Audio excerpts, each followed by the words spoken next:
യേശുവേ, പ്രിയപ്പെട്ടവരെ, ദൈവത്തിൻ്റെ കരുണയും കൃപയും നമ്മളിലേക്ക് ഒഴുകി വരുന്ന പുലർകാല വിചിന്തനം. ഈ പ്രഭാതത്തിൽ ഈശോയുടെ കരങ്ങളിലേക്ക് നമ്മളെ ഏൽപ്പിച്ചു കൊടുത്ത് നമുക്ക് പ്രാർത്ഥിക്കാം. തമ്പുരാനെ, നിന്റെ അനുഗ്രഹം ഈ പ്രഭാതത്തിൽ ഞങ്ങളെ പൊതിഞ്ഞു നിൽക്കണമേ. ഒരിക്കലും അങ്ങിൽ നിന്ന് മാറി നിൽക്കുന്നൊരു ജീവിതം ഞങ്ങൾക്കുണ്ടാകരുതേ. ഞങ്ങളെ കാത്തുകൊള്ളണമേ.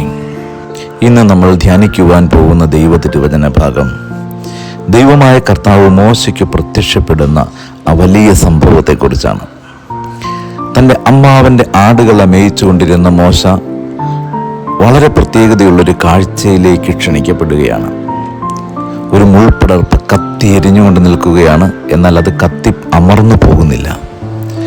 ഭൗമമായ ആ കാഴ്ച അരികിൽ പോയി കാണുവാൻ വേണ്ടി മോശ ചെല്ലുമ്പോൾ അവിടെ നിന്ന് ദൈവം ഉറക്കെ വിളിച്ചു പറഞ്ഞു, മോശയെ, നിൽക്കുന്ന ഇടം പരിശുദ്ധമാണ്. നീ നിന്റെ ചെരുപ്പുകൾ അഴിച്ചു മാറ്റിയിട്ട് വാ. മുള്ളിനരികിലേക്കാണ് ദൈവം ചെരുപ്പഴിച്ചു മാറ്റിയിട്ട് കടന്നു വരാൻ പറയുന്നത്. അവിടെ ഇരുന്നുകൊണ്ട് ദൈവമായ കർത്താവ് പറയുന്നുണ്ട്, ഈജിപ്തിലുള്ള എൻ്റെ ജനത്തിൻ്റെ നിലവിളിയുടെ ശബ്ദം ഞാൻ കേൾക്കുന്നു. മോശ അവിടേക്ക് രക്ഷകനായി അയക്കുവാൻ വേണ്ടി പോവുകയാണ്. പ്രിയമുള്ളവരെ, എന്തുകൊണ്ട് അഗ്നിയിൽ എരിയുന്നവൻ്റെ സാന്നിധ്യമായി ദൈവമായ കർത്താവ് മോശയുടെ മുൻപിലേക്ക് വന്നു? ഒരു കാരണമേ ഉള്ളൂ. ഒരു ഉലയ്ക്കകത്ത് കിടന്ന് എരിയുന്ന പ്രിയപ്പെട്ട ജനത്തിൻ്റെ നൊമ്പരം ദൈവമായ കർത്താവ് തിരിച്ചറിയുന്നു. തൻ്റെ ജനത്തിൻ്റെ നൊമ്പരത്തോട് താതാത്മ്യപ്പെട്ട് അവരുരുകുന്നത് പോലെ എൻ്റെ ഹൃദയവും മനസ്സും ഉരുകിക്കൊണ്ടേയിരിക്കുന്നുവെന്ന് തൻ്റെ പ്രിയപ്പെട്ടവന് മനസ്സിലാക്കി കൊടുക്കുവാൻ വേണ്ടിയിട്ടാണ് മുൾപ്പടർപ്പിൽ എരിയുന്ന അഗ്നിയുടെ സാന്നിധ്യമായി ദൈവമായ കർത്താവ് മോശയുടെ മുമ്പിൽ പ്രത്യക്ഷപ്പെടുന്നത്. അവനത് മനസ്സിലാക്കി കൊടുക്കുന്നത്.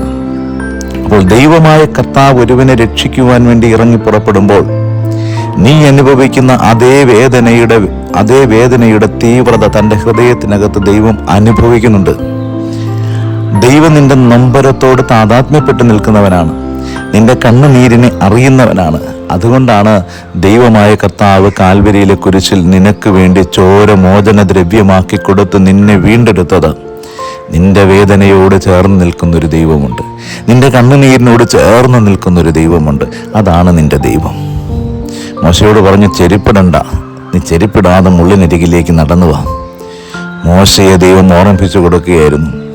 ഇനി നിനക്ക് മുൻപോട്ടുള്ള ജീവിതമെന്ന് പറയുന്നത് സുരക്ഷിതത്വമുള്ളതല്ല.